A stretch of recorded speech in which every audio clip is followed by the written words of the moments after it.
cruise ship stories. Cruise ship stories. What's the deal? All right, cruise ship stories. Hey, Bill, I'm your biggest fan from North Africa. Get out of here. That's great. I've been watching your specials and podcasts for years. I'm from Tunisia. And it's funny, I could do a show in Tunisia right now in front of the same amount of people I'm doing in New York City.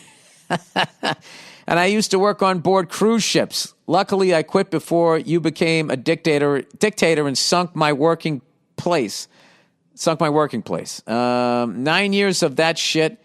It's an absolute nightmare. I dealt with more complaints than Dr. Phil and Oprah combined, but some of the questions, bro, sometimes I laugh, sometimes I get brain farts, sometimes I lose it. Here are my top 5 most ridiculous encounters I got while I am working on board a cruise ship. You're right. Those are the dumbest people. You know what? People, this is a great new segment. If you want to, whatever you do, if you work in the public, give me your top 5, whatever your vocation is, dumbest things people said to you. And I know if somebody's a park ranger out there in Joshua Tree, they got one question for me when I asked one of the park rangers, where is the Joshua Tree? I thought there was just one. I didn't realize it was a species. All right, number 1. Top 5 dumb questions asked on a cruise ship. Number 1, captain made an announcement saying that tomorrow at 7 a.m. we will cross the equator line. Oh, no. This guy wakes up at 6 a.m., takes his coffee pot and goes to the helipad and kept looking at the sky. Oh, he didn't even look into the water? He looked into the sky? 7:15 a.m. came. He came to me complaining that he didn't see the equator line. Therefore, the captain misinformed him and demanded the compensation. I almost printed the Wikipedia page, but that shit would get me fired. Oh, my God.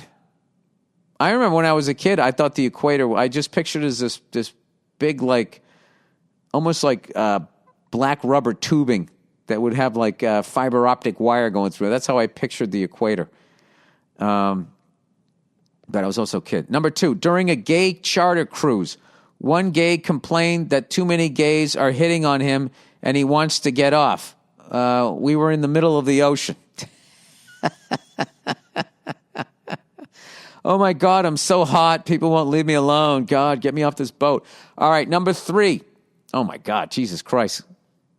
A bunch of guys who want to fuck other guys all on there, and they're all guys. Can you imagine that? Guys will fuck anything. You stick them on a fucking boat, and oh, my God.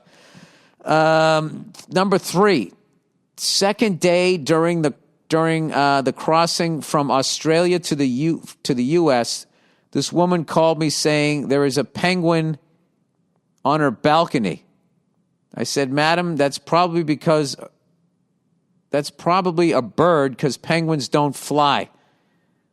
Oh, boy. She started screaming. I know a penguin when I see one. So I sent security, and it was just a seagull. That night she came after dinner asking what happened to the bird. So I tried to be funny, and I said, did you like your soup? Oh, God. She didn't appreciate my joke, but her husband started laughing, and of course, she asked for my boss, and I got in trouble. Oh, wow. What a douche. I mean, talk about not having any sense of humor. You thought it was a fucking penguin. You know, what did he say it was? A seagull. Was it an osprey? Number 4, a woman came running saying she saw some black creatures with red eyes swimming around the ship. I said, okay, thanks for telling me. She started yelling. Ain't you going to send security to shoot him? Oh, boy. Jesus Christ, I'm fucking hallucinating. Number 5, one poor bastard walked inside a sauna and found a dude blowing another dude. Oh. Came to me saying he can't forget what he saw and I should give him a free drink package to help him get over it. He actually said package after seeing what he just saw. I honestly felt for him. I told him I can't do that, but I gave him a couple of bottles of wine. After investigating, we found out about those gay dudes. Turned out one of them was married. I knew it. And traveling with his wife. That happens a lot. We asked what he was doing inside the sauna. He said, I was getting a foot massage from a stranger. Wow. And then he slowly moved up my leg. Yeah, I remember one time I went to a gym here in New York, and they wanted all of this fucking ID and all of this shit. And I was giving, what the fuck, I got to just give you the money, blah, blah, blah. I know what happened. Somehow I ended up talking to the guy, and he said that the other day they had caught a married dude blowing a gay guy in the sauna. And when he got caught, he freaked out, and his wife was out working out. And he said, please don't tell my wife. And I said, did you? He said, yeah, I had to. And I was thinking like, well, you didn't have to. But you have to, though. Because he's taking these risks, and they're probably having unprotected sex. This guy's out and about. I mean, if he was banging a woman, you'd have to do the same thing, right? I don't know. It's crazy. It's crazy. Crazy world. I can write a book about this shit, man. You should.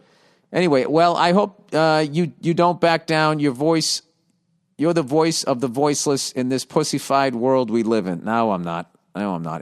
Most people talk the way I fucking talk. They just don't do it on TV. One more thing, Bill. Don't accept that dude's invitation to Saudi Arabia. You say the wrong thing about women, religions, or king, you're a goner. We can't afford to lose one of the last two comedians who don't give a flying fuck about triggered folks.